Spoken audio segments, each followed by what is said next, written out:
Bedouin man married a girl from his own tribe. She was kind, well-mannered, virtuous, and pious. After a year of marriage, the man got into a bitter dispute with one of his cousins, which ended with the cousin being killed.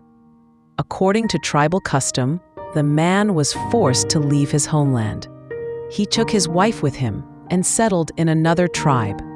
In this new tribe, men would often gather in the chief's council, where they discussed tribal matters. The Bedouin man began attending these meetings as well. One day, as the chief was passing by the Bedouin's house, he happened to see the man's wife. Her beauty captivated him, and an evil thought entered his heart. Somehow, he must send the husband away so he could approach the woman alone. The chief went to the council, where the Bedouin was also present, and declared before everyone, "I have heard there are some lands nearby where spring has come. I want to send 4 men to check." He chose 4 men, including the Bedouin. The journey would take 3 days. That very night, when darkness had fallen and people were asleep, the chief set out toward the Bedouin's house where the woman lay alone. As he reached the door, he stumbled against a pillar, making a noise that woke her up. Terrified, she asked, "Who is it?" The chief replied, "I am the chief of the tribe you have come to live among." The woman said, "Welcome, but why have you come at this hour?"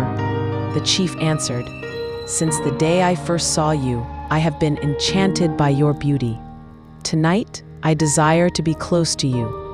The woman, calm and composed, said firmly, "I have no objection, but on one condition. Solve a riddle for me, and you shall have what you want." Delighted, the chief said, "Set whatever condition you like. I accept," she said. "When meat begins to spoil, we preserve it with salt.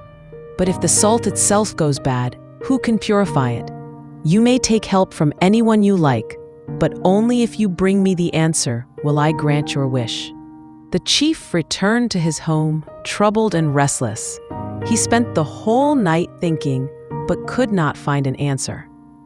The next day in the council, he cried aloud, "When meat begins to spoil, we preserve it with salt. But if the salt itself goes bad, who can restore it?" People offered different answers, but none satisfied him. Among them sat a wise, learned, and pious man who had remained silent. The chief angrily asked him, "Why have you not given an answer?"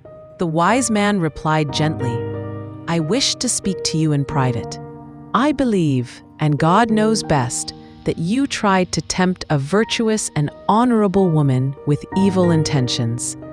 But she stopped you with wisdom and dignity, without exposing you publicly. She saved her own honor, her husband's reputation, and your position while guiding you through this riddle. Her meaning was this: the men of the tribe are like salt.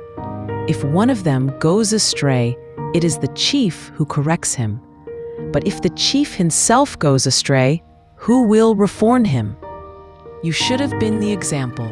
If the leader is corrupt, those who follow him are ruined as well. What she did was not weakness, it was wisdom, intelligence, honor, and strength." When the chief heard this, his heart trembled. He felt deep shame, repented of his intention, and said, "You have spoken the truth. Conceal my sin, and may God conceal yours in this world and the next." Moral of the story: seek the company of the wise, not the foolish. For the wise are great, and a single word from a wise person can stop 1,000 devils.